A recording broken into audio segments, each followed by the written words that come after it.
In this video, I'm gonna go over how I made a clutch purse using my client's wedding bouquet scraps. This is an acrylic frame purse that I will be using as the base of my project. I'm not gonna use a mold. This is a quick hack that I came up with and I was really pleased with the results. So I'm gonna show you how I did that. So this is my first time making a purse and I figured I'd go on Amazon and look for a good mold. This was the mold that I found and it had decent reviews. It looked like a lot of people were able to make purses successfully. So I ordered this mold and upon receiving it, I was really turned off by it, to be honest, and I ended up returning it.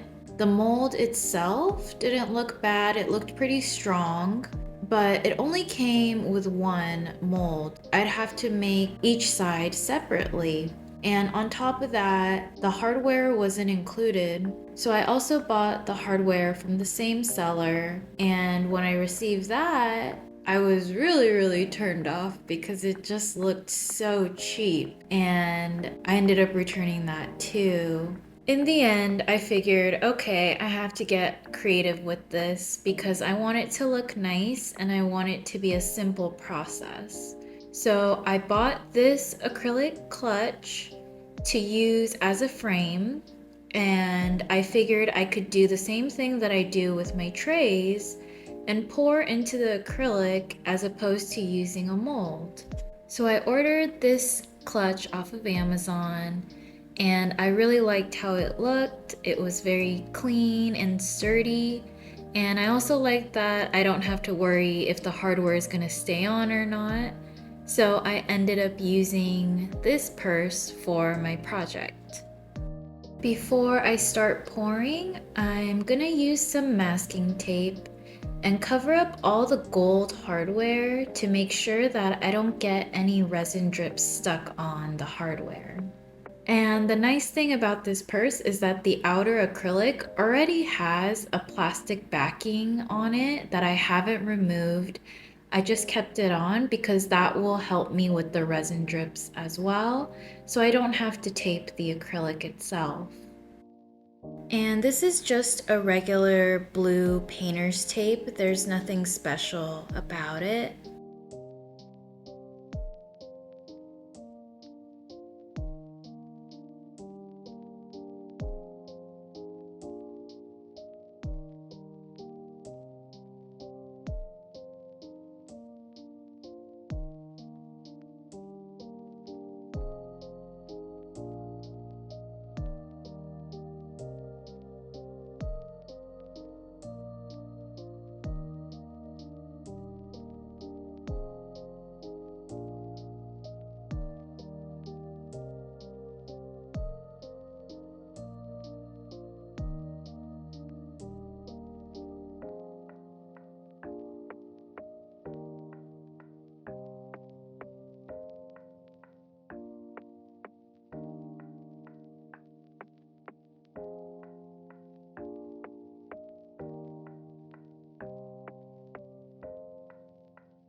In addition to taping off the gold hardware, I also should have taped up those plastic inserts that are holding the clutch sides together.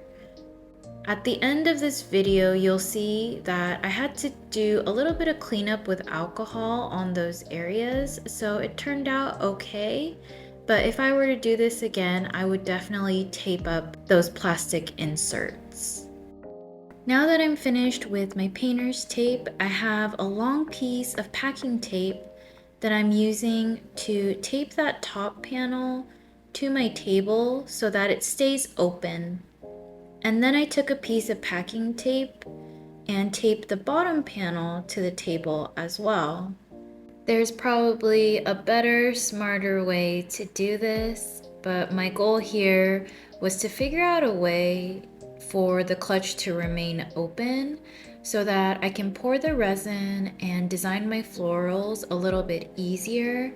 And also, as it cures, I want my clutch to remain open because I don't want the heat to get trapped inside and possibly cause a flash cure.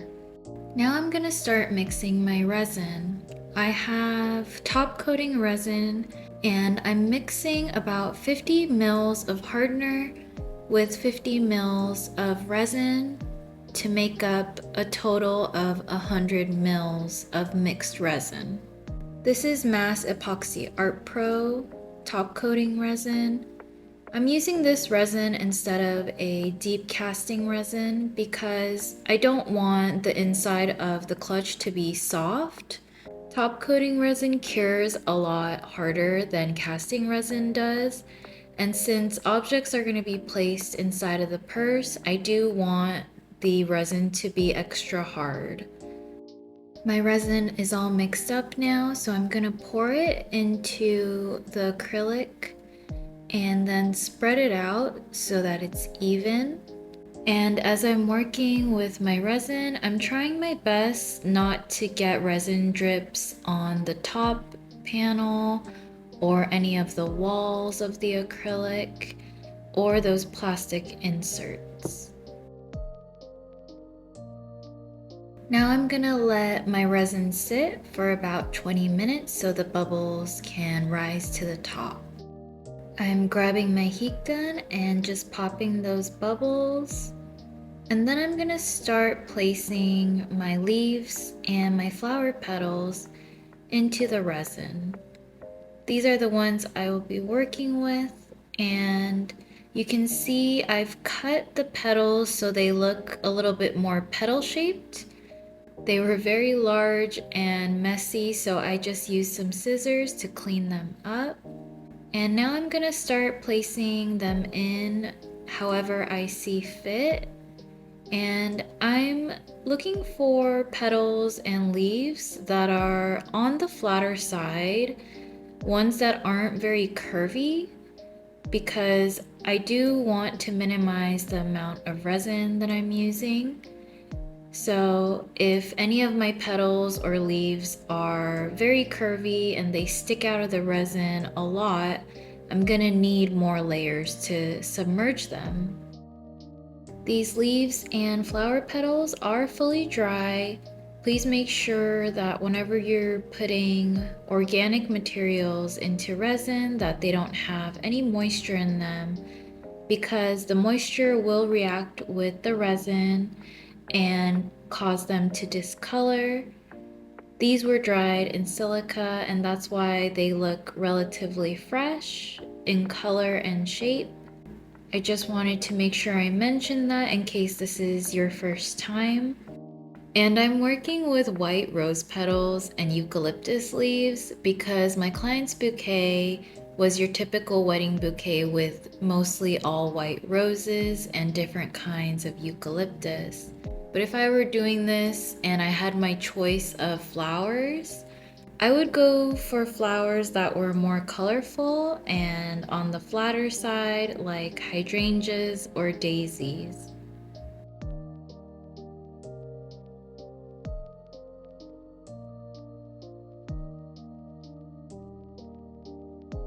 Now I'm finished placing all of my florals into my resin, and I'm just gonna get my heat gun and make sure to pop any bubbles that I created when I place them in.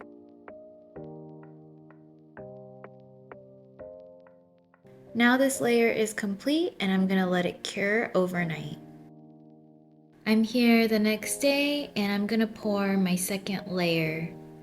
I've mixed and poured around the same amount as the first layer, and my goal for this second layer is to fully submerge all of my florals into the resin so that this can be my last layer on this side.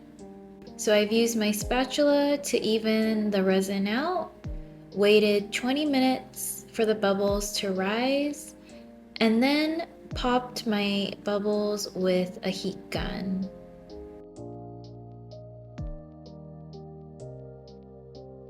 I'll let this layer cure overnight and then come back tomorrow to start the second side. I'm here the next day and this side of the clutch is finished. So I'm taking off the tape that's holding the clutch down onto the table so that I can flip it over and then start on the other side.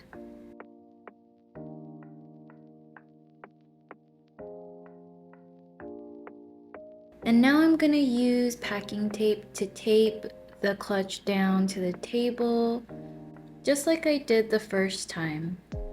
I'm basically going to repeat the entire process that I did with the first side, and I'm gonna apply it to the second side.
I'm ready to start adding my florals in, and for this side I'm gonna make it a little bit different so that the sides aren't identical but they still match and go together.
Now I'm finished with this first layer and I'm gonna let it cure overnight and then come back the next day to do my last pour.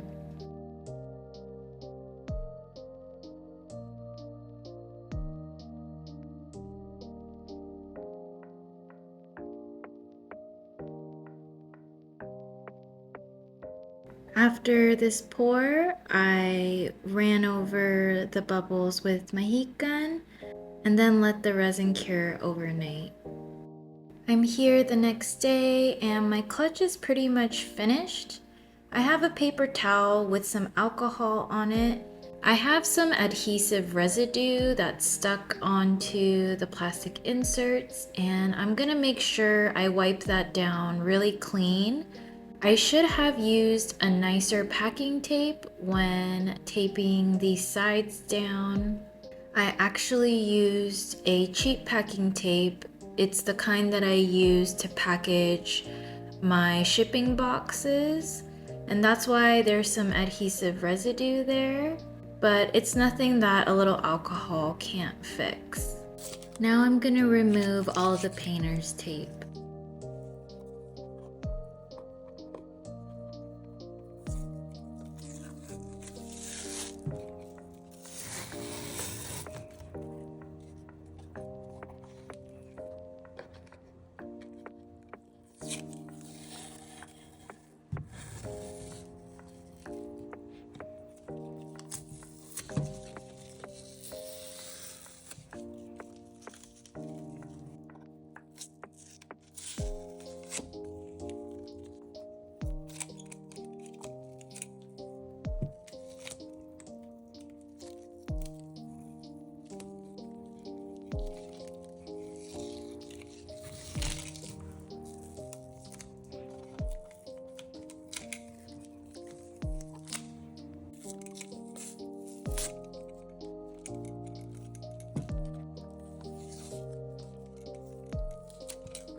Now I have the chain that the purse came with, and I'm gonna attach that.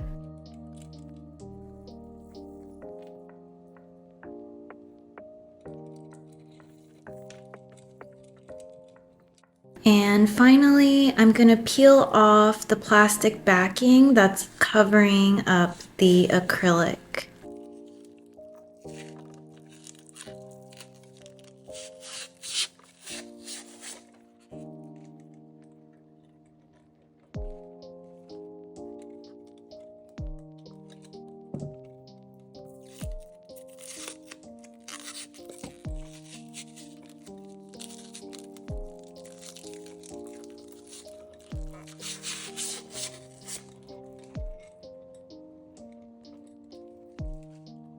This is what the finished clutch looks like.